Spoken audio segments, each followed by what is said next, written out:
Hello everyone, Coursera APC में आप सभी का स्वागत है। हम लोगों ने जो करंट अफेयर वीकली स्टार्ट किया था उसका ये अगला पार्ट है। इसमें आज हम देखेंगे कुछ महत्वपूर्ण टॉपिक जैसे कि 103rd कॉन्स्टिट्यूशनल अमेंडमेंट, जिसमें हम कंप्लीट एनालिसिस करेंगे भारत में आरक्षण प्रणाली का। दूसरा टॉपिक हमारा ये है जलवायु परिवर्तन प्रदर्शन सूचकांक 2023। भारत का इसमें स्थान क्या है, कौन सी संस्था जारी करती है, भारत ने किन माध्यमों में सुधार किया और G20 और अन्य संस्थानों की तुलना में भारत का स्थान क्या है। फिर अगला टॉपिक हमारा है रेडीनेस नेटवर्क रेडनेस इंडेक्स 2022, इसमें देखेंगे। फिर अगला टॉपिक है काशी तमिल संगमम, ये एक इनिशिएटिव है, इसका उद्देश्य क्या है, कौन सी संस्था इसको संचालित कर रही है, ये सभी चीज़ें थोड़ी सी हम जानेंगे, इसके बारे में जानकारी रखेंगे। लॉस एंड डैमेज फंड के बारे में देखेंगे आज। फिर PUIQ लगाएंगे एक, और दूसरा हम देखेंगे एक जो भी व्यक्ति न्यूज़ में रहते हैं उनको हम सेलेक्ट करते हैं जो महत्वपूर्ण जिनसे पूछे जा सकते हैं क्वेश्चन, जैसे पूर्णिया देवी के बारे में, इनके बारे में पूछा जा सकता है ये क्यों न्यूज़ में थी। अर्थ चैंपियन इनको अवार्ड मिला है इसलिए न्यूज़ में थी। अभी देखिए EWS रिजर्वेशन को सुप्रीम कोर्ट में चैलेंज किया गया था। सुप्रीम कोर्ट ने इसको वैध बरकरार रखा, कितने बहुमत से, 3-2 से बहुमत से इसको क्या गया, वैध माना। अब क्या हुआ है, आरक्षण जो 10% था वो वैध हो गया। 2019 में 103वां संविधान संशोधन के माध्यम से आर्टिकल 15 और 16 में संशोधन करके 15(6) और 16(6) सम्मिलित किया गया था, जिसमें EWS जो समाज के 15(4) और 16(4) में जिनको आरक्षण नहीं मिला, सीधी सी बात कहें तो उनको दिया जाएगा इसमें आरक्षण। अभी तक जितने लोग आरक्षण से वंचित थे उन सभी लोगों को इसके माध्यम से आरक्षण देने का प्रावधान किया गया है। चलिए हम थोड़ा सा डिटेल देख लेते हैं। अनुच्छेद 15, 16 इसके बारे में देख लेते हैं, कौन कौन से संविधान संशोधन किए गए थे, क्या क्या मूल भाव इनके मतलब भाग हैं, इनके प्रोविज़न कौन कौन से हैं, ये चीज़ें हम देखेंगे। जैसे कि 15(1) की बात कर ले, 15(1) में दिया गया कि राज्य किसी भी नागरिक के साथ जाति, धर्म, लिंग, जन्म स्थान, वंश के आधार पर किसी भी तरह का विभेद नहीं करेगा। 15(2) में ये प्रोविज़न किया गया है कि किसी भी भारतीय नागरिक को जाति, धर्म, जन्म स्थान, लिंग के आधार पर दुकानों में, होटल में, सार्वजनिक भोजनालय में या सार्वजनिक मनोरंजन स्थलों पे, कुओं पे स्नान करने से या फिर तालाबों, सड़कों, इन सब पे जाने से नहीं रोका जा सकता, 15(2) कहता है। वहीं 15(3) की बात कर लें तो 15(3) वैसे सभी नागरिकों को समानता की बात करता है 15, लेकिन 15(3) में कुछ प्रोविज़न किए गए, जैसे कि महिला और बच्चों के लिए कुछ प्रोविज़न सरकार कर सकती है, कुछ प्रावधान कर सकती है महिला बच्चों के लिए, 15(3) कहता है। इसी को ध्यान में रख करके महिला आरक्षण का प्रावधान किया गया है। पंचायती राज में 33%, बहुत सारे राज्यों में 50% भी है, लेकिन 33% का आरक्षण किया गया 15(3) को ध्यान में रख के। वैसे ही बच्चों के लिए मुफ्त शिक्षा के प्रावधान किया गया 15(3) को ही ध्यान में रख के। फिर 15(4) के बारे में देख लेते हैं। 15(4) में क्या कहा गया है, समाज के जो कमज़ोर रूप से वर्ग हैं, मतलब सामाजिक आर्थिक रूप से जो पिछड़े वर्ग हैं, और इसके साथ साथ SC ST के लिए जो हैं उनके आरक्षण के लिए विशेष उपबंध करेगा राज्य, ये प्रोविज़न किया गया 15(4) में। आपसे पूछा जा सकता है कि SC ST OBC के लिए कौन से अनुच्छेद के माध्यम से आरक्षण दिया जाता है, 15(4) के माध्यम से दिया जाता है, ये बात याद रखिएगा। फिर 15(5) की बात कर लें तो 15(5) कहता है कि ये इसे लाया गया था 93 अमेंडमेंट 2005 के माध्यम से जोड़ा गया था 15(5). इसमें ये प्रावधान किया गया कि जो भी SC ST संबंधित, यहाँ पे देखिए, सरकार या सरकारी जो फंडित हैं संस्थान, उनको उनमें तो इनको आरक्षण दिया ही है, लेकिन कुछ दूरी कमी थी, उनको दूर करने के लिए 15(5) जोड़ा गया। और इसमें ये प्रावधान किया गया कि SC ST का आरक्षण जो प्राइवेट संस्थान है, यहाँ देखिए प्राइवेट संस्थानों में भी लागू होंगे आरक्षण व्यवस्था। अगर कोई प्राइवेट संस्थान SC ST के लिए आरक्षण नहीं लागू करता तो आप चैलेंज कर सकते हैं सुप्रीम कोर्ट में। इसमें जो सरकार द्वारा फंडित हैं या जो फंडित नहीं है उनको भी, दोनों लोगों को सम्मिलित किया गया है। पूर्णतः प्राइवेट हैं तो हो सकता है कुछ छूट के साथ मिल जाए, लेकिन उनको भी सम्मिलित हैं। लेकिन धार्मिक हैं, अल्पसंख्यक से संबंधित संस्थान है और फंड नहीं लेते तो उन पर लागू नहीं होगा ये, बाकी सभी संस्थानों पर लागू होता है ये। वहीं 16(6) के बारे में देख ले, 15(6) के बारे में देख ले। 15(6) क्या है, अभी हमने देखा 103rd अमेंडमेंट के माध्यम से जोड़ा गया था। समाज के जो कमज़ोर वर्ग हैं, आर्थिक रूप से कमज़ोर वर्ग, यहाँ क्योंकि आर्थिक रूप से दिया गया ना EWS, तो आर्थिक रूप से जो कमज़ोर वर्ग है उनको शिक्षण संस्थानों में आरक्षण का प्रावधान किया गया है। किस में दिया गया, 15(6) में, ये बात याद रखिए, 15(6) में दिया गया EWS से संबंधित। अब 15(4) में SC ST OBC से संबंधित आरक्षण का प्रावधान किया गया। 15(5) में क्या प्रावधान है, 15(5) में अभी हमने देखा SC ST का विस्तार किया गया प्राइवेट संस्थानों तक। अब 16 के बारे में देख लेते हैं। 16(1) क्या कहता है, नियोजन और नियुक्ति के मामले में सभी नागरिकों को समान अवसर देने का प्रयास करेगा राज्य। राज्य मतलब भारत सरकार या फिर स्थानीय सरकार, राज्य सरकार। दूसरा अगर देखें 16(2) के अंतर्गत ये प्रावधान किया गया किसी व्यक्ति के साथ धर्म, मूल वंश, जाति या उद्भव स्थान, निवास स्थान, इनमें से किसी के आधार पर नागरिकता अपात्र नहीं होगी, ना ही उनके साथ किसी तरह का भेद किया जाएगा।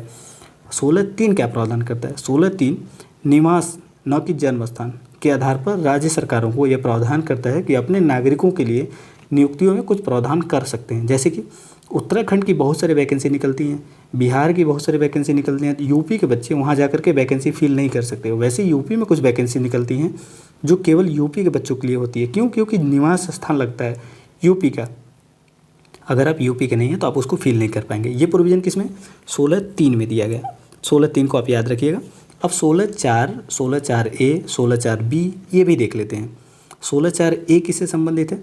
16(4) में यह प्रावधान किया गया सकारात्मक विभेद या सकारात्मक कार्यवाही का प्रावधान किया गया। 16(4) में यह प्रावधान होता है कि राज्य सरकारें अपने सभी पिछड़े वर्गों के पदोन्नति हेतु आरक्षण का प्रावधान कर सकती हैं। लेकिन इसमें ये याद रखना है राज्य सरकारों को कि उनका ये प्रतिनिधित्व जो है, जो ये वर्ग हैं पिछड़े वर्ग, इनका प्रतिनिधित्व अगर सरकार में कम है तभी ये दिया जाएगा, अगर नहीं है तो फिर नहीं दिया जाएगा। उनका पर्याप्त प्रतिनिधित्व नहीं होने की स्थिति में ही दिया जाएगा ये प्रमोशन में आरक्षण। अब 16(4)A के बारे में देख लें।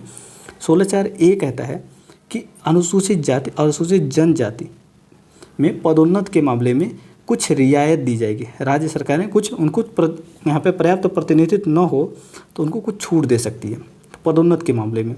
ये कब आया था? 77 अमेंडमेंट 1995 के माध्यम से आया था। 16(4)B भी क्या करता है? 16(4)B ये कहता है कि जैसे मान लीजिए 2022 में कोई वैकेंसी है, यूपीएससी की वैकेंसी आई, 100 सीट थी, केवल 80 सीट ही एससी से मिले, बाकी 20 सीटें जो थी बच गई। इसको कैरी फॉरवर्ड कर दिया जाएगा अगले वर्ष। ये कब आया था? 81 अमेंडमेंट 2000 में लाया गया और 16(4)B जोड़ दिया गया। 16(4)B मतलब कैरी फॉरवर्ड कर दिया गया, पिछले जो बी से बैकवर्ड याद करिए, पिछला वाला उसको अगले वर्ष फॉरवर्ड कर दिया। 16(4)B में एक प्रावधान किया गया। 16(5) में क्या प्रावधान किया गया? 16(5) में ये प्रावधान किया गया कि जो भी संस्थान है, जैसे कि मान लेता हूँ कि धार्मिक है, यहाँ पे सांप्रदायिक संस्थान है, वो कार्यालयों में जो भी पदाधिकारी हैं और शासी निकाय हैं, उनके सदस्य किसी भी धर्म से संबंध रखते हो, इस आधार पे उनका भिन्न धर्म है, इस आधार पे वो अयोग्य नहीं माने जाते। जैसे कि इसको याद रखने के लिए मान लीजिए कि राम मंदिर बना है, राम मंदिर में कोई गैर पंडित जो ब्राह्मण नहीं है वो वहाँ पे अगर शासी अधिकारी बनना चाहता है तो उसको उस प्रक्रिया से गुजरना पड़ेगा, उसके साथ भेदभाव नहीं किया जाएगा। 16(5) कहता है ये, अगर वहाँ सरकार ने फंड दिया है तो। अब 16(6) की बात कर लें। 16(6) में हम लोग देख लिया 103rd अमेंडमेंट के माध्यम से 10% आरक्षण की व्यवस्था की है। सरकारी नियुक्तियों के मामला है। 15(6) था वो सरकारी शिक्षण संस्थानों से संबंधित आरक्षण था। यहाँ पे नियुक्ति के मामले में, रोजगार के मामले में 10% मतलब 16(6) कहता है। ये बात थोड़ी सी डिफरेंसेज है, याद रख लीजिएगा। चलिए अगला हम लोग देखते हैं।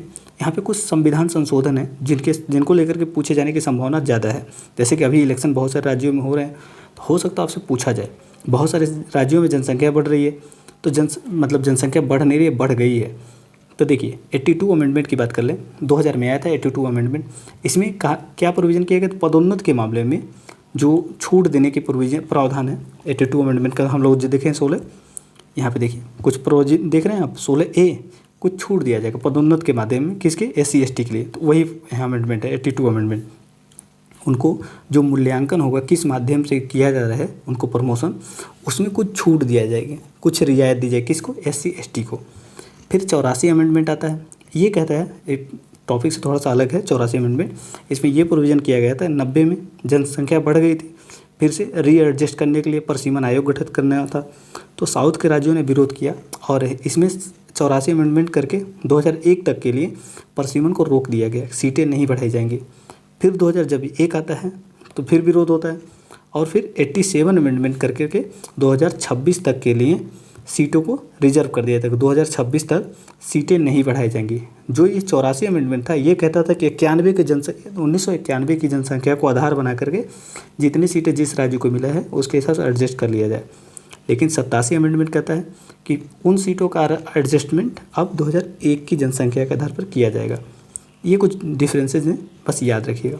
चलिए 85 अमेंडमेंट की बात कर लें तो 2001 में आता है और ये कहता है कि पूर्ववर्ती प्रभाव से इसको लागू किया गया। पहली बात तो मतलब 85 में आया था लेकिन 95 में लागू हो गया। 2001 में आया था, 85 अमेंडमेंट 2001 में आया था लेकिन इसको 95 से लागू कर दिया गया, पूर्ववर्ती से लागू कर दिया गया। और इसमें अनुसूचित जाति और अनुसूचित जनजाति के जो सेवक हैं, कर्मचारी हैं, उनके पदोन्नत के मामले में परिणामी सौर वरिष्ठता दी जाएगी। अगर किसी को प्रमोशन दिया जा रहा है तो उसको थोड़ा सा SC/ST को ज़्यादा प्राथमिकता दी जाएगी, ये प्रोविजन इसमें किया गया था। फिर 1992 का इंदिरा साहनी बनाम भारत संघ मामले देख लें तो इसमें यह कहा गया था कि केवल आर्थिक कसौटी नहीं हो सकती आरक्षण के लिए। इंदिरा साहनी मामले में बस इतना कहा गया था। आपसे पूछा जा सकता है इनमें से किसी भी कथन को लेकर के, तो आप याद रखिएगा। चलिए अगला टॉपिक देखते हैं। अगला टॉपिक है जलवायु परिवर्तन प्रदर्शन सूचकांक CCPI, climate change performance index. Bharat ने इस वर्ष 8वां स्थान प्राप्त किया है। 2023 का याद रखिएगा। 2022 का पूछेगा तो भारत 10वें रैंक पे था, लेकिन 2023 में भारत 8वें स्थान पे। जर्मन वॉच और new climate institute climate action network द्वारा इसको 2005 से प्रतिवर्ष प्रकाशित किया जाता है। इसमें 57 देश हैं और यूरोपीय संघ भी सम्मिलित है इसमें। और इसमें कुछ और चीज़ें अगर आप देखेंगे, ये जितने भी देश हैं ये पूरे विश्व का 92% ग्रीन हाउस गैस के लिए जिम्मेदार हैं कि ये अकेले 92% उत्सर्जन करते हैं। अब इसको रिलीज़ करने का मूल उद्देश्य क्या रहा है कि जो ये सभी देश हैं ये राजनीतिक रूप से तो बताते हैं कि हम इतना उत्सर्जन को कटौती करेंगे, इस लक्ष्य तक करेंगे, हम ये प्रोविज़न कर रहे हैं, बड़े बड़े मंचों पे ये बातें करते हैं, लेकिन वास्तव में ये क्या काम करते हैं, इसी चीज़ की निगरानी करने के लिए ये रिपोर्ट जारी की जाती है कि कौन सा देश किस तरीके से काम करता है। तो भारत ने काफ़ी अच्छा काम किया है। सभी लोग जानते भी हैं कि बहुत सारे हमारे सोलर प्रोजेक्ट चलाए जा रहे हैं, विंड प्रोजेक्ट चलाए जा रहे हैं। लगातार हम लोग मीथेन कह रहे हैं, हम लोग मिश्रण कर रहे हैं किसको, E10 E20 नाम मतलब स्कीम चला करके इसमें पेट्रोल में मिश्रण ब्लेंडिंग कर रहे हैं हम लोग, तो इथेनॉल ब्लेंडिंग कर रहे हैं। तो उसके माध्यम से, प्रोजेक्ट के माध्यम से हम लोग काफ़ी ज़्यादा कर रहे हैं और CNG का यूज़ कर रहे हैं, इलेक्ट्रिक गाड़ियाँ चला रहे हैं, फेम इंडिया स्कीम चल रही है। इस विभिन्न स्कीमों के माध्यम से हम कहीं ना कहीं उत्सर्जन को कम करने का प्रयास किया है हम लोगों ने, इसीलिए हमारा जो स्कोर है काफ़ी बेहतर हो गया है। GHG ग्रीन हाउस गैस के बारे में देखें, इसका स्कोर, इसमें टोटल 14 संकेतक हैं और 4 श्रेणियों में इनको किया जाता है, क्लासीफाई 4 श्रेणियों में किया जाता है। 14 संकेतक हैं इसके। GHG ग्रीन हाउस गैस उत्सर्जन के मामले में जो भी देश जैसा करता है उसके हिसाब से 40% इसका वेटेज अकेले ही है। नवीकरणीय मामले में 20%, ऊर्जा उपयोगिता में 20% और जलवायु नीति में 20%। भारत जो बड़े देश हैं उनमें पहला रैंक प्राप्त किया है, सबसे बड़ा मतलब अच्छा खासा रैंक प्राप्त किया है। किसी भी देश द्वारा बेहतर प्रदर्शन नहीं करने के कारण शीर्ष के 3 स्थान खाली पड़े हुए हैं, इसमें किसी को भी स्थान नहीं दिया गया। वैसे ही अगर देखें 3 के बाद चौथे स्थान पर डेनमार्क है, 5वें पे स्वीडन है, 6वें पे चिली है, 7वें मोरक्को है, 8वें पे भारत है। अगर पूछा जाए भारत से ऊपर कितने देश हैं, आप बताइएगा 4, क्योंकि 3 स्टेट खाली है। भारत 8वें स्थान पे, लेकिन 3 सीट खाली है, तो बचा 7, 8वां भारत है। G20 देशों में, जो G20 के सभी देश हैं, बड़े देश हैं सारे, इनमें शीर्ष 10 स्थान बनाने वाला भारत एकमात्र देश है जो 10वें स्थान पे, 10 मतलब टॉप 10 में है। वहीं UK की बात कर लें, UK 11वें स्थान पे है। चीन की बात कर लें, ये 51 स्थान पे है। चीन का रैंक 51 है। ये बहुत कम रेटिंग है, अच्छा खासा रेटिंग नहीं मिला क्योंकि चीन ज़्यादा उत्सर्जन करता है। वहीं US की बात कर लेते, US भी काफ़ी उत्सर्जन करता है, इसका 52 रैंक है। पता है आपको 3 रैंक इसने सुधारा है, फिर भी इसका 52 रैंक है। इसके पहले कितना रहा होगा, 55 रहा होगा इसका रैंक US का। अब उसके बाद देख लें ईरान सबसे नीचे से कौन है। हमेशा तो अन्य रैंकों में भारत के जैसे नीति आयोग का रैंक होता है तो बिहार टॉप करता है, वैसे ही देखें इसमें नीचे से कौन टॉप किया है, ईरान नीचे से टॉप करने वाला है। 63वें रैंक पे ईरान है, अंतिम स्थान इसको मिला हुआ है ईरान को। वैसे ही देखें यहाँ पे दिया हुआ है अभीष्ट राष्ट्र निर्धारित अंशदान, कभी कभी शब्दों में देखा जाता है, इसका संबंध क्या है, इंटेंडेड नेशनली डिटरमाइंड कंट्रीब्यूशन के बारे में बताना है। NDC के बारे में आपसे पूछा जा रहा है, सीधी बात है। तो COP21 में इसको लाया गया था, पेरिस समझौता से जो संबंधित था उसी में लाया गया था COP, और NDC डिक्लेयर किया गया था कि सभी देश, ये 2016 का क्वेश्चन है, 16 में पूछा गया था, तो सभी देश अपने जो राष्ट्रीय स्तर पे कौन कौन सी योजनाएं बना रहे हैं, किसके लिए, जलवायु परिवर्तन को टैकल करने के लिए, उससे संबंधित था। तो इसका B आंसर सही है। जलवायु परिवर्तन का सामना करने के लिए विश्व के देशों द्वारा अपनाई गई कार्य योजना, यहाँ पे NDC है, नेशनली डिटरमाइंड कंट्रीब्यूशन, कि कितना योगदान कर रहे हैं जलवायु परिवर्तन को टैकल करने के लिए। चलिए अगला देखते हैं, नेटवर्क रेडीनेस इंडेक्स। ये हाल ही में जारी किया गया इंडेक्स। भारत ने इस इंडेक्स में कौन सा स्थान प्राप्त किया, 61 स्थान प्राप्त किया है और 6 स्थानों को सुधार किया। इसके पहले भारत कौन सा स्थान पर रहा होगा, 67वां स्थान रहा होगा इसके पहले, लेकिन 2022 में 61 है, हमारा स्थान 61 हो जाता है। चलिए अभी थोड़ा सा इसको देख लेते हैं, कौन सी संस्था जारी करती है। वाशिंगटन DC में एक संस्था है जो गैर लाभकारी, गैर पक्षपातकारी रिसर्च इंस्टीट्यूशन है, शैक्षणिक संस्थान है जो पोर्टुलान्स इंस्टीट्यूट नाम है इसका, जो जारी करती है नेटवर्क रेडिनेस इंडेक्स। भारत न केवल अपनी रैंकिंग को इस बार सुधारा है और इसके साथ साथ स्कोर को भी सुधारा है। स्कोर हमारे इसके पहले कितना था 49.74, अब हो गया 51.19 हो गया। अपना स्कोर काफ़ी इंप्रूव कर लिया है। इसके कुछ पिलर्स हैं जो हम यहाँ देख सकते हैं, जैसे कि AI प्रतिभा में भारत पहला रैंक प्राप्त किया है। AI प्रतिभा में पूछा जा सकता है आपसे कि नेटवर्क रेडनेस इंडेक्स में भारत ने किस पिलर्स में प्रथम स्थान हासिल किया, तो AI प्रतिभा में भारत ने पहला स्थान प्राप्त किया है। वहीं मोबाइल ब्रॉडबैंड इंटरनेट ट्रैफिकिंग के बारे में देखें तो दूसरा स्थान रहा है। फिर दूरसंचार सेवाओं में वार्षिक निवेश के मामले में देखें तीसरा स्थान रहा है। ICT के मामले में चौथा, और फिर यहाँ पे AI वैज्ञानिक प्रकाशन के मामले में 5वां स्थान रहा है। चलिए अगला हम देखते हैं काशी तमिल संगमम के बारे में। देखिए ये कौन सी संस्था इसको क्रियान्वित करी, संचालित कौन कर रही है, तो IIT मद्रास और BHU 2 संस्थाएं इसको संचालित कर रही हैं। ये बनारस से लेकर के कन्याकुमारी तक एक तरह का मतलब दोनों देशों को, दोनों जो है उत्तरी भारत और दक्षिणी भारत को आपस में जोड़ने के लिए इनिशिएटिव है, जो बनारस से प्रारंभ होगी और तमिलनाडु तक जाएगी, कन्याकुमारी तक। अगर आप ग्रुप में जाना चाहते हैं तो इसमें रजिस्ट्रेशन करके टिकट बुक कर सकते हैं। आप आने जाने का दोनों जो पैसे होंगे टिकट के चार्ज वो रिटर्न कर दिए जाएंगे, लेकिन स्पेशली ये ट्रेन से ही फैसिलिटी है, फ्लाइट से नहीं है। अब यहाँ देखिए उत्तर भारत को दक्षिण भारत के बीच जो ऐतिहासिक और सभ्यतागत संबंध के पहलू हैं उसका जश्न मनाने के लिए ये लाया गया है। आज़ादी का अमृत महोत्सव के अंतर्गत भी है, एक भारत श्रेष्ठ भारत दोनों के माध्यम से। ये एक किसी मिनिस्ट्री का नहीं है, ये इसमें बहुत सारे मंत्रालय मिल करके, जिसमें शिक्षा मंत्रालय, संस्कृत मंत्रालय, कपड़ा मंत्रालय, पर्यटन मंत्रालय, खाद्य प्रसंस्करण मंत्रालय, ये सभी सम्मिलित है। यूपी सरकार भी इसमें सम्मिलित है, याद रखिएगा। चलिए अगला टॉपिक देखते हैं हम, loss and damage fund. Loss and damage fund अभी न्यूज़ में था, क्यों है? COP27 शिखर सम्मेलन हो रहा है, कहाँ पे? शर्म अल शेख में। ये संयुक्त राष्ट्र के प्रतिनिधियों ने लॉस एंड डैमेज फंड बनाने पर सहमत व्यक्त कर दी है। इसका उद्देश्य क्या है कि जो कमज़ोर वर्ग के देश हैं, जो गरीब देश हैं और लीस्ट डेवलप कंट्री हैं, LDC कंट्री, उनको काफ़ी नुकसान हो रहा है क्लाइमेट चेंज की वजह से, उसकी आपूर्ति करने के लिए ये फंड बनाया गया है। इसको बनाने से अब क्या बेनिफिट हुआ है कि अब वो ज़्यादा क्या कर पाएंगे, मुआवजे की मांग कर पाएंगे, कंपनसेशन ज़्यादा मांग कर पाएंगे। क्यों? क्योंकि अब इसमें विभिन्न प्रकार, जैसे कि आजीविका की हानि, जैव विविधता की हानि, सांस्कृतिक महत्व के स्थलों का विनाश, ये सब सम्मिलित कर दिया गया। पहले केवल आजीविका और जैव विविधता ही सम्मिलित था, सांस्कृतिक नहीं देखा जाता था, तो अब पूरा ये इसका दायरा बड़ा कर दिया गया, तो अब वो अपने मुआवजे की मांग कर पाएंगे। COP26 में इसे लेकर इसके संबंध में काफ़ी चर्चा हुई थी। ग्लासगो में 3 वर्ष के लिए एक टास्क फोर्स गठित किया गया था, उसके बाद इसको लाया गया है। तो इतनी सी बातें याद रखिएगा कि लॉस एंड कंपनसेशन फंड किससे संबंधित है, इसके बारे में थोड़ा सा ज्ञान रहेगा तो बढ़िया है। देखिए चैंपियंस ऑफ अर्थ अवार्ड 2022 दिया गया पूर्णिमा देवी वर्मन को। ये एंटरप्रेन्योरियल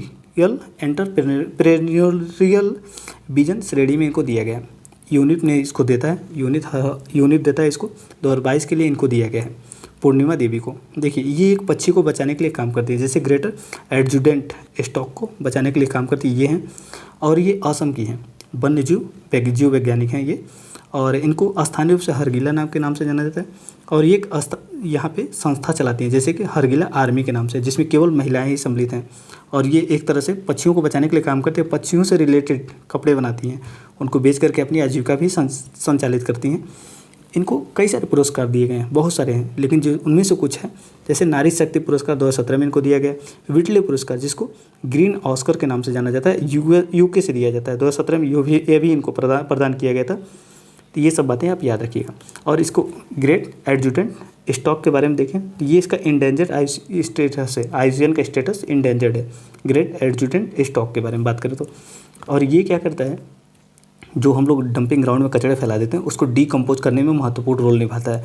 एक तरह से देखें तो इसका वेंजर स्पीसीज है ये, साफ़ सफाई करने वाला। अब देखिए UPSC का प्रीवियस ईयर का क्वेश्चन है यहाँ पे मीथेन हाइड्रेट के बारे में। मीथेन हाइड्रेट के बारे में कुछ इस तरीके से क्वेश्चन पूछे जाते हैं हमेशा, मतलब जो टर्मिनोलॉजी न्यूज़ में रहती है, जैसे सेल गैस के बारे में पिछले साल पूछ लिया गया है, अब ये मीथेन हाइड्रेट न्यूज़ में था तो उस समय उसके बारे में पूछ लिया गया था। तो जो भी टर्मिनोलॉजी न्यूज़ में रहती है उससे रिलेटेड क्वेश्चन हमेशा बनाए जाते रहे हैं। तो भूमंडलीय तापन के कारण इन निक्षेपों में से मीथेन गैस निर्मुक्त होने प्रेरित हो सकता है। जैसे कि जब क्लाइमेट चेंज हो रहा है तो ग्लोबल वार्मिंग बढ़ रहा है, तो उसकी वजह से निर्मुक्त हो सकते हैं। दूसरा कथन दिया, मीथेन हाइड्रेट के विशाल निक्षेप पर उत्तरी ध्रुव टुंड्रा में समुद्री अधस्तल के नीचे पाए जाते हैं, दोनों जगह पाए जाते हैं। दूसरा कथन ये कह रहा है। तीसरा कथन कह रहा है वायुमंडल में मीथेन 1 या 2 दशक के बाद कार्बन डाइऑक्साइड में ऑक्सीकृत हो जाता है। बताइए इनमें से कौन सा कथन सही है। इसमें जिन लोगों ने डी लगाया तो उनका सही है, डी इसका सही है, सभी कथन सही हैं। देखिए यहाँ परमाफ्रॉस्ट है। परमाफ्रॉस्ट वो होता है जो 365 दिन बर्फ़ के रूप में जमा रहता है ज़मीनी स्तर पे। जो मृदा होती है वहाँ की वो 365 दिन बर्फ़ के रूप में, तो उसे परमाफ्रॉस्ट कहते हैं। जब ग्लोबल वार्मिंग हो रहा है तो वो पिघल जाएगा परमाफ्रॉस्ट, फिर जो नीचे मेथेन के रूप में मेथेन ट्रैप रहेगा वो रिलीज हो जाएगा एटमॉस्फेयर में।